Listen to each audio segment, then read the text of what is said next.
Friends লিপিকার স্বপ্নের ছাদ বাগানে আপনাদের সবাইকে স্বাগত। বন্ধুরা, আজকে আমি আপনাদের সামনে তুলে ধরবো আমার জলপদ্ম গাছটা ফুল শেষ হয়ে যাওয়াতে গাছটা ডরমেন্সি পিরিয়ডে ছিল শীতের সময়, আর এখন মানে ফেব্রুয়ারি মাস, ওই ফেব্রুয়ারি মাসের মধ্যে আমাকে রিপোর্টিং করতে হবে। তাই এখন আমি কিভাবে রিপোর্টিং করব সেটা আপনাদের সামনে আমি তুলে ধরবো। আসুন তাহলে। দেখুন বন্ধুরা, এখানে পাতা ছাড়তে শুরু করেছে। আমার এখন এই গামলাটা পুরো উল্টিয়ে দিতে হবে।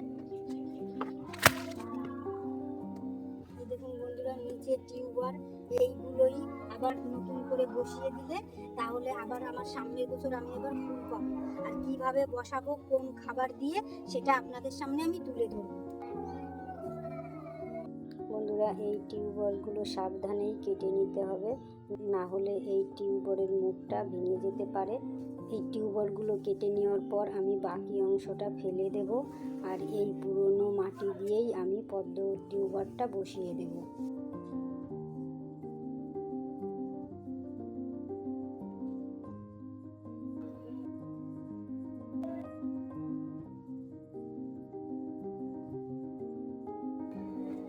এই কটা টিউবার বেরিয়েছে বন্ধুরা। আমি এই যে টিউবারগুলো পরিষ্কার জলে ধুয়ে নিয়ে এসেছি।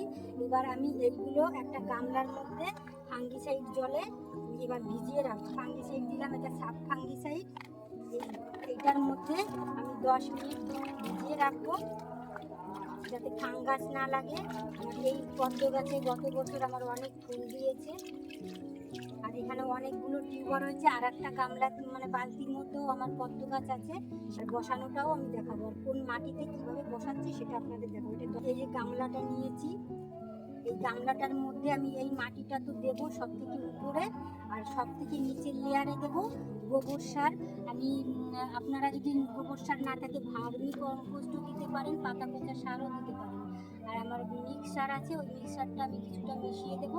ওই মিক্সারের মধ্যে আমার গোবর সার আছে, আর এক্সট্রা আমার গোবর সার নাই, তাই আমি পাতা পচা সারটা দিয়েই টিউবওয়েলটা বসাবো। পাতা পচা সারের মধ্যে আমি কিছুটা মিক্সার, এই মিক্সারটা আমি দিয়ে দিচ্ছি। এখানে গোবর সার, শিংকুচি, হাড় গুঁড়ো, এইগুলো আছে। এইগুলোই আমি ওই পাতা পচা যে সারটা, সেই সারটার মধ্যে আমি মিশিয়ে দিচ্ছি। সব থেকে নিচের লেয়ারে এইটাই দিতে হবে।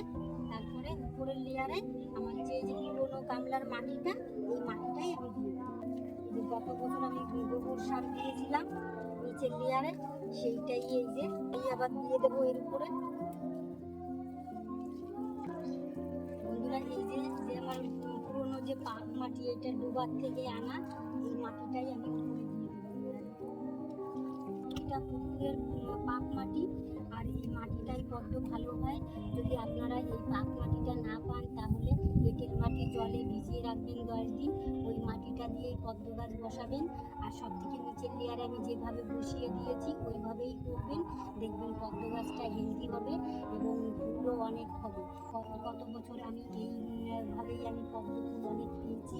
আমি এইটা 10 মিনিট ভিজিয়ে রাখার পরে তারপরে যে পরিষ্কার জল, ওই জলের মধ্যে আমি এটা রেখে দেবো।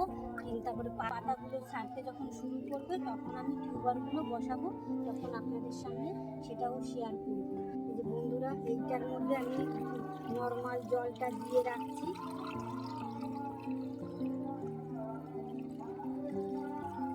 এইভাবে রেখে দেবো, তারপরে টিউবারটা যখন পাতা ছাড়বে তখন বসাবো। বন্ধুরা, আমি এই যে টিউবার নিয়ে 4 দিন পর ফিরে এসেছি। জলের মধ্যে যে রেখেছিলাম, এই যে এখন এই টিউবারটা আমি বসিয়ে দেব। এখানে আমি 3টে টিউবার নিয়েছি, 3টে টিউবারই নিলাম। এখানে 2টো টিউবার হলে সব থেকে ভালো হয়। এখানে 3টে দিলাম কারণ সাবধানে তোলার সময় তুলতে হতো, কিন্তু একটু অসাবধানতায় আমার এখান থেকে ভেঙে গেছে, তাই এখানে আমি আর একটা ছোট বসিয়ে দিচ্ছি। এখানে একটু ফাঁকা করে নিতে হবে।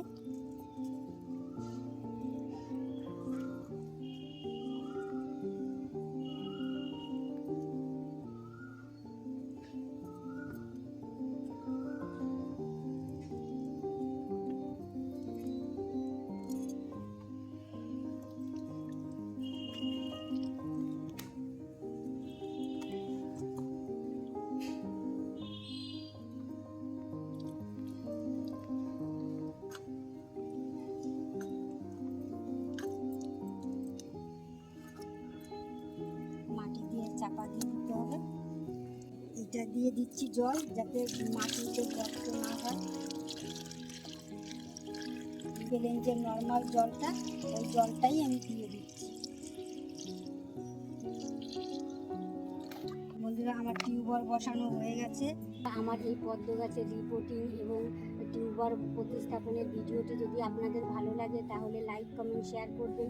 ফেসবুকে দেখে থাকলে ফলো করবেন, আর ইউটিউবে দেখে থাকলে সাবস্ক্রাইব করবেন, যাতে নতুন নতুন ভিডিও আপলোড হলে আপনাদের সামনে পৌঁছে দেবে।